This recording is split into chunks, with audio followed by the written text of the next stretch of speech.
Karl Urban was cast as Johnny Cage in the upcoming Mortal Kombat 2, and I thought to myself, why the hell isn't he playing Kano? I've since watched Mortal Kombat and wish I could tell my uninformed past self to shut his dumb mouth, because Kano in this film is absolute peak. Every scene he's in, he kills it. His dialogue is hilarious, the actor Josh Lawson adds so many funny touches with his acting choices, and on top of that, the fight scenes are incredibly entertaining. It's just a shame there's one massive problem weighing on the shoulders of this film. But we'll get there. Mortal Kombat has a storied history of film adaptations, with 2 films released in the 90s and a 3rd film that got stuck in development hell for years due to poor numbers surrounding the 2nd film, Mortal Kombat Annihilation. We'll get to those eventually, but in my opinion, video game movies divide themselves into 2 categories. Ones that have a world that you can set an original film in, or games that have characters that are so inseparable from their brand that you must adapt them to screen. Mortal Kombat has what we'd call an ensemble cast. No main characters to center an adaptation around. The film makes an interesting decision of inventing its own unique character for the movie, and it surrounds all the other characters from the games to him. This lets you tell whatever story you want, while not interfering with pre-established character traits and arcs from the games, while still being able to deliver on all the things a fan would expect from an adaptation. At least in theory. For a Mortal Kombat adaptation, there's a few key things that you have to get right, and one of those is the violence. If there's anything Mortal Kombat is known for, it's that, which they thankfully deliver on. The film has an R rating, and they show a lot of graphic, yet fun violence. There's also bonus points if you can get some of the iconic moves that the characters have from the games. Second would be the character designs. It's another iconic part of the MK franchise, and the visual language between game to film should translate, especially since the more recent entries of the franchise have looked to modernize the original designs. I don't think there was ever an expectation to adapt the game's stories one-to-one either. While the newer game entries have had a more story focus, the key element the film would have to adapt is the war between Earthrealm and Outworld. And of course the framing of the actual Mortal Kombat tournament. Otherwise, I think they're free to suit the material to the story they want to tell. For my case, I also wanted some cheesy fun and good one-liners. There's no way to make the iconic "get over here" work in a completely serious context, and Mortal Kombat as a franchise seems like the type of series that would benefit from the 80s action mold. That is, taking itself completely seriously, no quippy Joss Whedon, "oh he's behind me, isn't he?"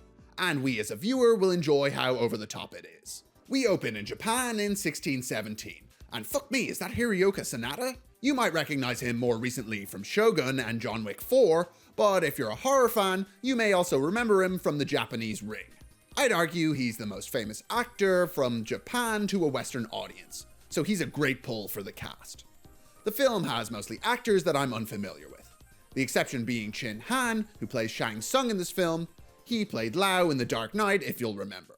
I think the cast, when given the right material, are pretty good. Jax has some banger one-liners, Sub-Zero is menacing, and for the short amount of screen time she has, I quite like Melina. Anyway, Hanzo, who will later become Scorpion, is chilling out with his wife and family before Sub-Zero shows up and absolutely murders everyone there. They know exactly what they were going for straight out of the gate. In the first minute, Hanzo says he couldn't be happier with his family. Then a minute and a half later, everything goes to shit. The first fight between Hanzo and Sub-Zero is sick, and this is a really strong opening to the film. Raiden also appears at the end, taking Hanzo's baby and teleporting it out. It nearly took me out of the film because of how gripped I was with the opening. But that's an important setup for later. Damn, that was unexpected for me to come out of here, but you know what else would be unexpected? If I had But I could also tell you to subscribe to my YouTube channel right now. Please, I put a lot of work into these videos, so I'd really appreciate it if you could. Also, I made a 5-part company crime miniseries called Midlands Mayhem, which you can check out for free right now on midlandsmayhem.com. Anyway, I'm gonna let you go now. Bye-bye. After some informational text about Mortal Kombat, we move to a locker room in Chicago with our main character, Cole Young. Cole is a washed-up former MMA fighter, taking on backroom fights for pennies. The thing that's unique about him is he always attacks and never defends. Fighting requires both attacking and defending, not just throwing punches. You should try it sometime. I don't know what that means either. And also, he loves his family. Look, there's no way to shake it. Cole is the worst part of this film. He's one of 3 characters that I really didn't like, and he has by far the most screen time of them all. He just doesn't have anything interesting about him. and there's no real reason why he's so important. He's got the mark of the dragon, which he just assumes is a birthmark, but others have the same mark. It makes you worthy for Mortal Kombat, and also puts a target on your back because Outworld are playing dirty by trying to kill all of Earthworld's champions outside of the arena of Mortal Kombat, which is why Jax comes to help out Cole and his family when he's attacked by Sub-Zero. Everything starts freezing, and they try to escape in Jax's truck. While driving away, they're pelted with ice, and they actually built an ice gun for this sequence. There's a reason that a lot of this film looks as good as it does, because they prioritize practical effects where and if possible. They talked a lot about this in the behind the scenes because they knew they had to use CGI to achieve some of the stuff from the games. They set the goal to ground the film in reality as much as possible. That doesn't mean that the characters can't do outrageous fighting moves, but more that the visual elements all come across as coherent without breaking your immersion. Sub-Zero catches up to them, leading Jax to tell them to go on without him and find Sonya Blade. Then Sub-Zero and Jax have a brutal fight scene. Mechhead Brooks, the actor who plays Jax, does a lot with what little screen time he has. Done 6 tours, motherfucker. He knows exactly what type of film he's in, and he consistently made me laugh because of his delivery of the fantastic one-liners that he has. Sub-Zero freezes his arms off and pushes him to his presumed death. We'll learn later that's not true, thank God, but I'm glad they're prioritizing showing off the brutality and skirting the realism that he would absolutely be permanently dead from that. Cole makes his way to Sonya, or as I like to call her, the magical exposition woman. Sonya doesn't really have a character in this film, and she's like the namesake I've given her. She's completely relegated to delivering exposition. Need to know about Mortal Kombat? Here you go. Need to know someone's backstory? Sure. Need to ask questions to give the audience information? Sonya is your woman. The thing is, she doesn't even need to do most of the exposition. The movie opened with a text scroll telling us about Mortal Kombat, and aside from giving us a quick reminder, I don't think she needs to tell us any of these things. During the scene, we get a view of what this movie would be like in a dark alternate dimension, with Cole commenting on Mortal Kombat being spelt with a K. Did you make that last part up? It just kind of sounds like you made it up. I mean, and look, they spelled it wrong. Hey, you listen to me. Thankfully, this is the only time it tries to do the self-aware thing. And goddammit people, The Avengers was 13 years ago, and everyone mostly hates the Joss Whedon writing style now. So yes, Sonya is character number 2 that I don't like, but calling her a character is a lot because I don't think delivering information is a character trait. But it's okay, Sonya, all is forgiven because you've introduced us to the greatest character in the whole film, Kano. Everything he says is just banger after banger. Was that Russian? Do I sound Russian to you, you fucking idiot? God, he's such a little prick, and he drives some much needed conflict into every scene that he's in. He's just so disagreeable and makes lines that really shouldn't work be absolutely hilarious. Ah, laser beam! It's better than fireballs, you pussy! I think a character like this is quite difficult to pull off successfully. You're interrupting basically every scene for a joke or a one-liner. How it's structured, however, is what makes it work. He's so angry that he's a second away from exploding, and you can really feel that tension in a scene, along with Kano being kind of pathetic. Those elements layer amazingly, combining the tension and the comedy flawlessly. There's no surprise that I like him though, since he's got a similar character archetype to my favorite fictional character ever. Huh? Outworld has sent more assassins to try and kill Earthrealm's champions. That takes place in the form of Reptile, and this is another fantastic scene because of my boy. As Kano is killing Reptile, he lets out a scream of pain, and Kano mimics him. I can't even describe how much I love this. It also answers the question of what they're gonna do in this film regarding the kills. There was a possibility they'd be too precious with the official game characters and not kill any of them, but Mortal Kombat has such a deep pool of characters that you can just kill some of them, especially the VFX heavy ones, and the fans won't be upset while keeping the brutality of the games present. After Kano wins, the gang head out to find Raiden's temple, but in between the scenes with the core group, we've been cutting to Outworld and what's going on with them. It's mostly short snacky scenes with Shang Tsung sending his crew on missions to kill our main cast of characters. But the interesting thing about these scenes is how some of them are shot on location. You would look at stuff like this and think it would all be CGI, but actually no. They went out to a former coal mine at Lee Creek and shot some Outworld stuff there. It's an amazing looking location, and it looks great in the film. But that's not the only thing. In the climax of this film, instead of just VFXing the ice, they actually filled the arena with breakaway glass that looks like ice. Similarly, Raiden's temple was shot in a now abandoned opal mine, and they say in the behind the scenes that the locations were actually too perfect and looked too much like sets with how spectacularly they were built. Obviously, these locations were post-enhanced by CGI, which for my money is the way to go with modern filmmaking. Shooting in a real location gets a more consistent performance out of your actors, and adds a level of realness to your location that would otherwise be missing.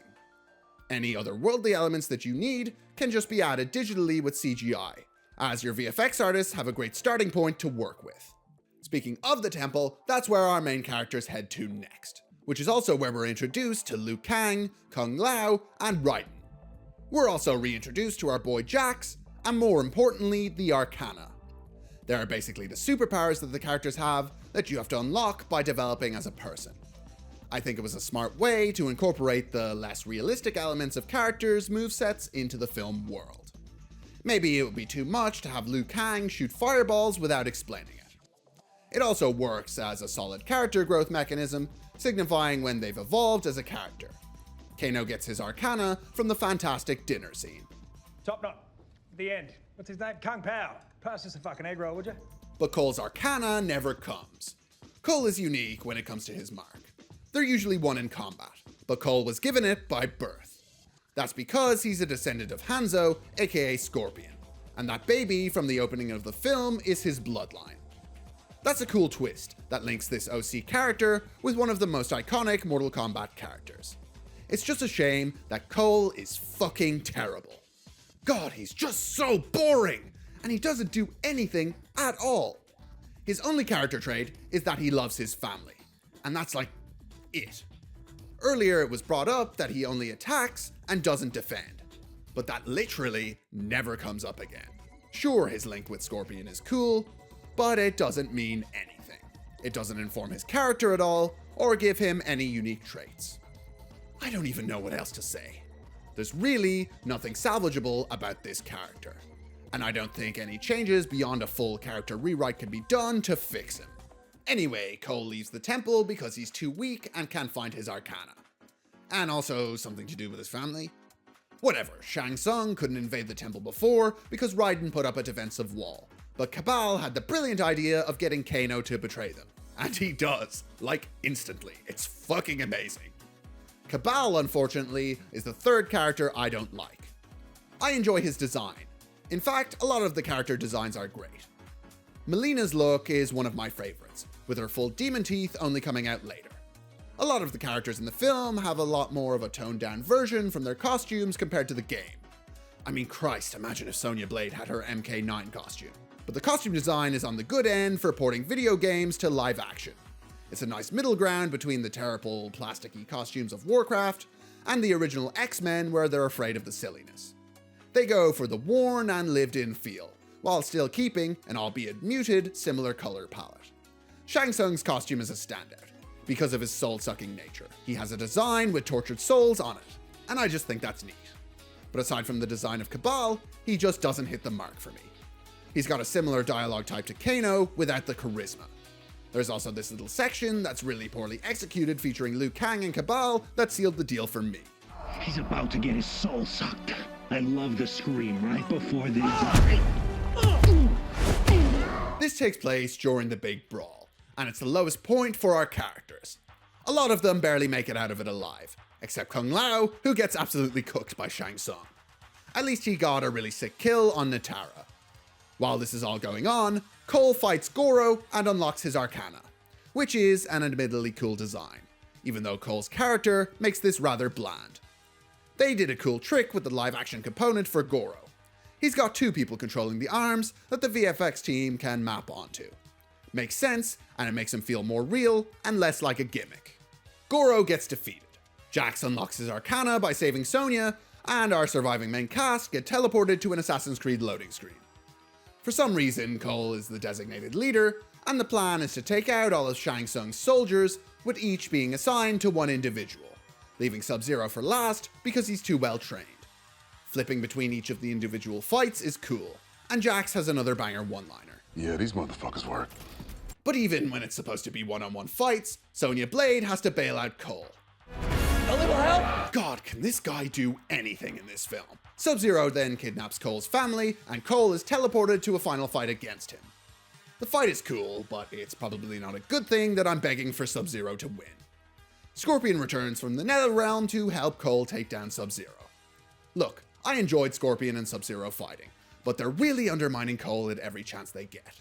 For him to be any way of a character, he needs to make his own decisions. Maybe it works in the film's favor though, since by this point Cole is so bland that even if you give him this, it won't make him any more interesting. Sub-Zero is defeated in an awesome way by Scorpion, and we're set up for the next film with a tease for Johnny Cage. Despite how negative I've been over the last bit of this video, I like this movie. Its good elements are great, and while its poor elements are really poor, I think its good parts just about make up for its more glaring issues. If you can ignore the massive problem of the main characters sucking, and it being too exposition heavy, you'll have a great time with this film. Box office data is a little misleading. On a budget of $55 million, it only made $84.4 million, which is a bomb considering you need to make at least twice your budget back to be profitable. The part you'll miss, however, is its release date in 2021. We were just coming out of the COVID era, and the cinemas hadn't fully recovered. They still haven't. The film also got a simultaneous streaming and cinema release. As for streaming Mortal Kombat, it was the top viewed film on its respective platform, topping films like James Gunn's Suicide Squad and Godzilla vs. Kong, with it being viewed 5.5 million times in US households. It's a bit hard to know how well that did in comparison to other streamers, since numbers aren't widely available. But if that number got released, it must be good. The thing about Mortal Kombat is, it has so much potential for iteration in a sequel. It got so many elements right. The fight scenes, the costume, and the tone, among many other things.